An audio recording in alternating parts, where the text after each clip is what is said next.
Hello， 大家好，这是你宝贝的指甲频道。我们来做什么事呢？指甲业界顶级魔机 Nail Labo 开箱啊！哈哈哈哈哈哈哈！看一下，就是我们今天要开箱的顶级魔机。开箱前先让我废话一下，为什么说它顶级魔机啊？因为它的牌价，来给我看一下。日币98000元，就这么夸张的价格。我们选择的机器呢是2万转的顶级规格的机种，我们很喜欢这个规格。那为什么要选择 Nail Labo 呢？第一个，它的磨机的转动非常的稳定，它在中转速的时候几乎是没有任何抖动的，它到了高转速的时候呢，也只有轻微的震动而已。它本身机芯的阻尼设计的恰到好处，遇到了阻力的时候还会自动微微的停止下来，好让我们呢可以不伤害指甲，也不伤害皮肤。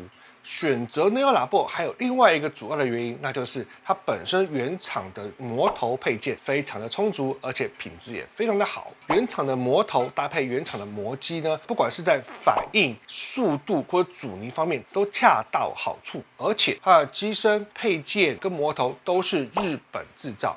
它用极佳的、极精密的程度去让我们做到不伤害指甲的终极目标。再来，我们要提到 Nail Labo 的原厂磨头，美甲业的磨头是常态性的消耗商品，需要一直补充、不断购买。其实也有其他厂商做出类似的产品，但是品质真的有点令人忧心。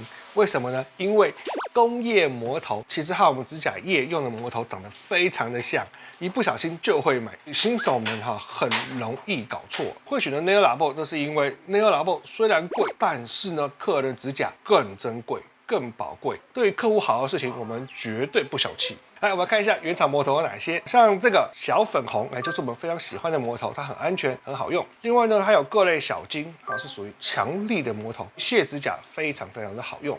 它还有磨除指缘硬剪、磨除脚底硬剪专用的硬剪的头，这个我们在保养上面用的非常的多。另外呢，还有清理指甲表面，专门去除老废角质使用的磨头，什么小绿啊、小粉红啊、小白啊，这些也都是我们常常在用的头。那么反过来说，不选择 Nail Labo 的理由 ，Nail Labo 无敌贵。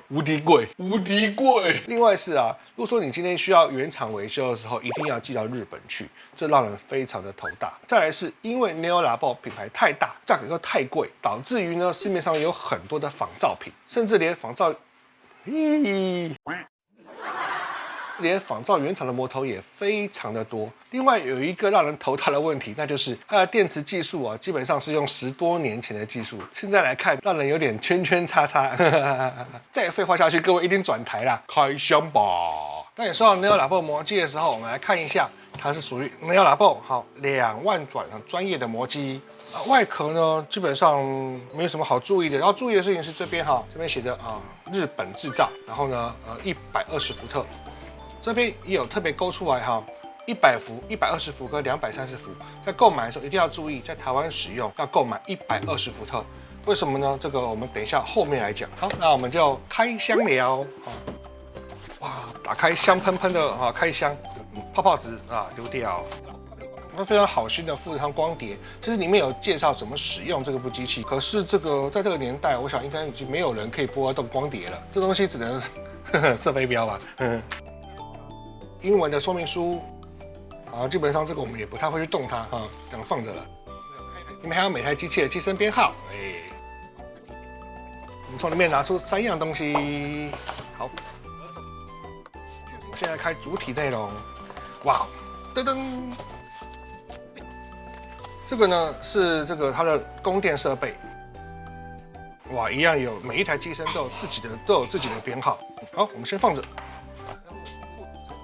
这个底座是来放磨机的避免磨机乱动，最后摔到它。接下来重点来了，噔噔噔噔噔噔噔，磨机的基础件最贵就是这个了，把它拆开来。好，各位可以看到它这边有一个这个号称叫做电话线的线，然后这边有一个插头，像这个耳机一样单孔耳机的插头，把这个插到机身里面去，它应该就可以转了吧？可以转了。好，那里面附的这一根只是做测试用而已，没有任何用处的把这个头转一下，就可以把它解开来，扯出来。一根铁棒而已。机器呢，平常是放在这个上面，这样子放，好棒棒。好，那我们继续开一个小箱。这个呢是它的充电器。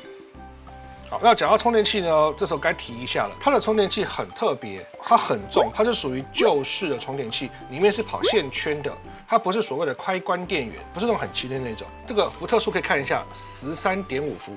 我看13.5伏，它的设计是在你的城市供电是120伏特的时候，会输出13.5伏特的这个电量。它的电池一定要在13伏特的时候呢才充得进去，所以各位要买的时候特别留意，你一定要选120伏特的。如果说你选100伏特的话，它输出电可能只有不到12伏，那这时候就充不进里面的电池了。这部分一定要留意。那如果说你买错了怎么办？没关系的，像这种线圈型的变压器，传统的电器行还是可以买得到，去找一找。好，13.5伏，切记哦。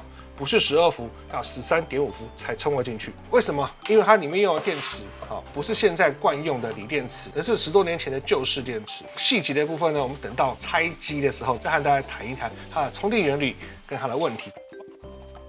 对哦我就觉得奇怪，有东西少了嘛，为什么这种东西少了呢？因为我们已经买了快要10台机器了所以该有的没有用的配件还是拿出来给各位秀一下。那这个配件呢，基本上我们会拿来用的原因，只是为了测试一下是不是好的而已。这个头原本是来号称是清洁这个子源周围的啦，刚好可以来测试机器。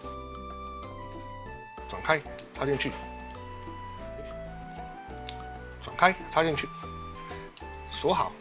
锁好之后呢，看一下，它这边呢就可以转开，它就会转动，最高是2万转，然后转速很快，而且也很稳定。可以看一下，很稳定，没什么抖，声音也很小，非常的好然后呢，它这边还可以选择我这边看一下 ，VR 是属于慢速，它本身呢会根据那个阻尼而改变。这边选的 VR High， 就是死命的冲到最快。基本上我不会用 High 啦，这太危险了，我是放在 VR 上面。那这个呢，一个是右转，一个是左转，一个右转，一个左转，可以换边。那根据我们人的习惯我们应该是。对啦，通常都定在 F 这边。转速的话呢，通常我们会顶多开到这边，这个机身为什么说它机器很好呢？是因为它要阻力的时候会稍微慢下来一点点。不错，非常的好。我们再换一颗头，它附了另外一颗头呢。你们知道这头是干嘛的吗？它是来推这个子源干皮的啦。来看一下，这样子，把它推松的啦。那你问我说实际效果怎么样吗？我觉得还好。我们通常是不用这个的啦，我只是来测试机器是不是好的。当然是新手的时候用它去推松老废角质，其实效果还不错。另外呢，我们来测试一下充电的部分了它的充电器又重又大，即使你换了副厂的也是又重又大，所以接受它吧。它的充电口呢在后面插上去。插上去就会亮，就代表充电中。充电中它一样可以使用。有看到那在市面上有一些用锂电池的坏处就是充电的时候就不能使用了。可是它使用旧的电池技术比较重，然后比较不耐久，可是好处就是它可以一边充一边用。这是有一好没两好。它的充电机制很特别。它不像锂电池会自动断电，它是充饱了之后就充不进去了。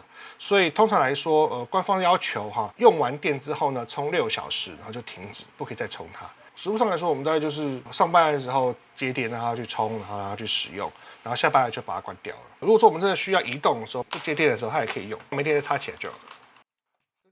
今天我们的开箱示范就到这边。好，开完箱，我们又回到主摄影棚了。如果说你觉得这台机器呢真的不错，可是很贵的话，它也是有替代品的。原厂有出另外一台桌上型的摩机，它和电池版本使用的摩托是一样的，都是长这个样子。只是呢，它额娣的转速稍微低一点点，可是基本上我感受不出来其中的差异啦。那台机器的开关稍微调强一点就可以了，主要机芯是一模一样的。主要最大的差别是差在供电系统的不一样一个是电池板另外一个呢，因为它没有电池，所以无时无刻都要插着插头才能做使用。在我们店里面有2台比较平价的版本，基本上我觉得一样很好用。那我们来看一下，哇，桌上插电板的它定价是65000日币，比那个电池板98000的定价便宜多了吧？算是便宜大碗的好选择。要注意的事情是，它是15000转，所以它在控制转速的时候可能要开稍微强一点点。另外来到了 Neo Labo 开箱结语啊。基本上这一台 Neo Labo 的电磁磨机，我们用了10年了，还是非常的满意。那它本身是为了指甲垫去做特殊的设计，所以安静、稳定，而且精密。虽然它很贵，而且呢要维修的时候要送回日本原厂维修很困难，但是我们还是很喜欢它。不过我觉得最痛苦的事情是电池系统，它还是用旧的电池系统，它基本上有利有弊哈。这部分我们就不再多加讨论，更多的机身的细节哈，更多的批评跟赞美，我们下一回会拆机给各位看一下我们是怎么维修，然后怎么拯救它的，所以就会有亚瑟摩机日常维修啊。那如果说各位想要看下一个把它拆开来看的细节的话呢，请留意我们频道的更新。如果大家有任何问题想要问我们，或任何东西想要讨论的话，都可以在下面留言处留言给我们哦。那今天呢，这个Neo Labo磨机的开箱就到这边，拜拜。